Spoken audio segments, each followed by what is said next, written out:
Good morning, Jane Cooke Lauder here from Toronto, Canada. Joining me, Dr. Anne van Eron from Chicago. Anne, I've loved getting to know more about your thinking about being open-minded, adopting an open stance. You're so incredibly optimistic and positive and clear about what the benefits are of being in that space, the generative kind of qualities, creativity, the improvement of relationships, and so on. You've been coaching leaders about this for many years. You've been studying it. It's simple in concept, not always so easy to do. When your clients come to you and they want to do this and they want to do it well, but they're struggling, are there some patterns? Are there aspects of doing this that you have seen that, I don't know whether we would call them derailers, but things that get in the way of optimizing the experience of being open-minded? Are there such things? Are there any tips you could share with us? Well, absolutely. And I would say, to tell you the truth, most of the clients, I work with a lot of senior leaders, and sometimes, they're often having challenges with interactions, or they're not achieving what they want to, and they don't come to me saying, "I want to be open-minded." So none of them are saying, "Oh, this is why I want this coach." So, in fact, I don't usually even introduce the concept right away. What I do is I try to model being open and listen to their, and they're angry at different people, things are not, getting done the way they want. So I actually, they rarely say, "Oh, let me be open-minded." Then what I do is I give them the experience. This is what we each can do. I give them the experience of me being open to their challenges. I am empathetic. And they see, they begin to shift.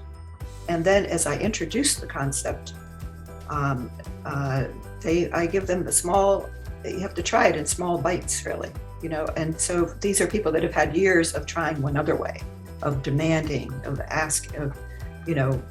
thinking people are wrong. Just thinking of a few of my clients. And so when, I remember one client, very simple, I interviewed everybody around him. He's very senior, and he wanted to go to the next top of this huge company. And they felt like something was wrong. There was something holding back him to be promoted to that next level. And as I interviewed everyone, they didn't really know him. He actually was all business. And for him, the simple thing was, I'm like, my goodness, you love, you have this outside life and you've not shared it. And he was all business. So even by beginning to him to share little things, we started small, about his life or about how he went to games, and he began to see the power of connecting with people. So in a way, another client of mine, so he did get that big promotion. He was top of a senior company, and he's a believer. So, and now, I've heard from others in that company that he's really regarded as an amazing leader. And another one who was having suits against him because of his harshness in a way.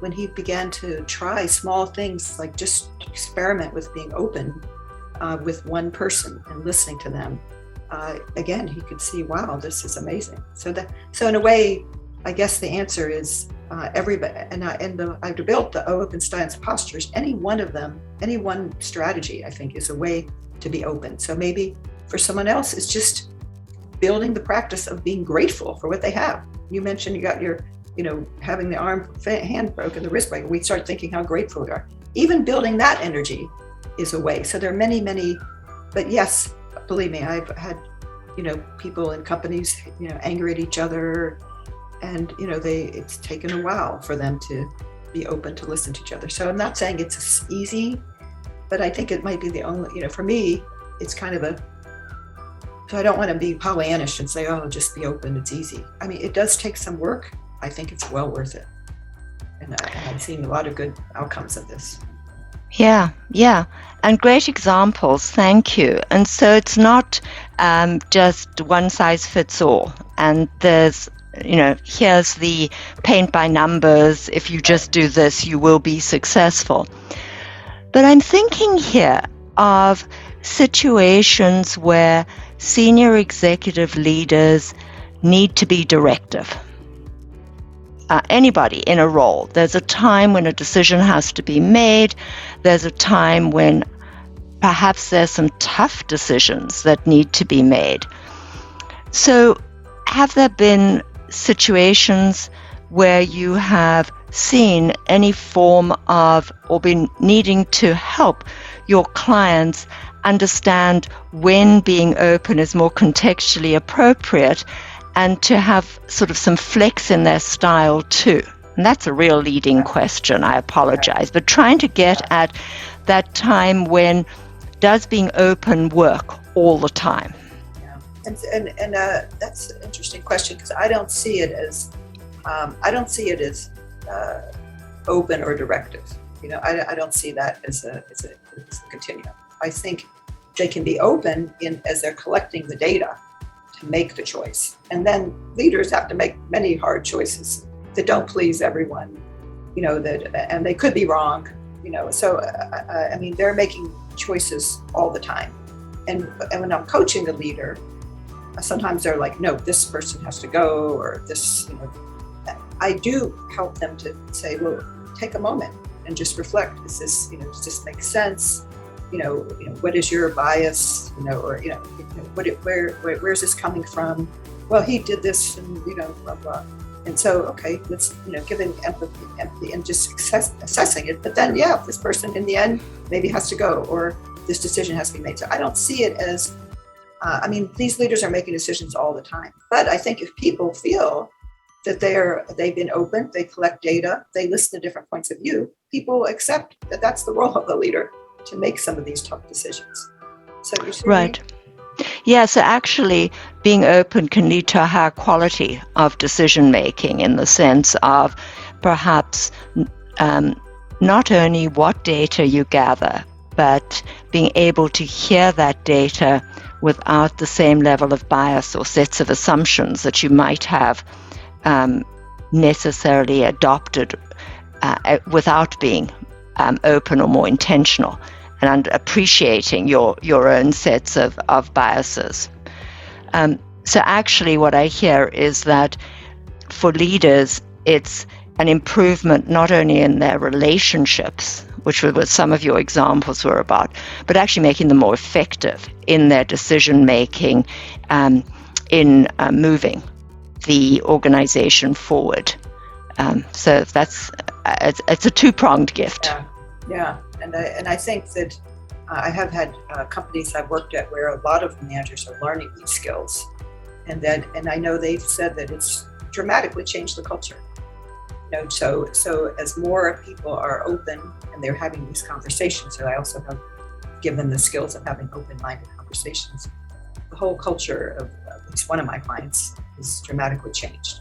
It was very, very hierarchical, very strict, very kind of a tough culture. And now people are, but their results are better. So yes. They're actually getting the work done, and a lot of the energy that came with fighting each other, because a lot of the meetings used to be my way, fighting, judgment, my system, and this company also that I'm thinking of merged two different companies, so they had different cultures, different mindsets, and now they're talking to each other, and now they're listening to each other, and now they're saying the work is much more effective, we're getting it done quicker, more effective. So I think all the decisions are easier because they have this more relaxed state. So. Wow. And so for any coach who's listening to this who wants to know how to put the ROI on their coaching skills, wow, that was certainly amazing what you gave to that company, Anne. So thank you. And best of luck as you move forward with your coaching. Thank you so much.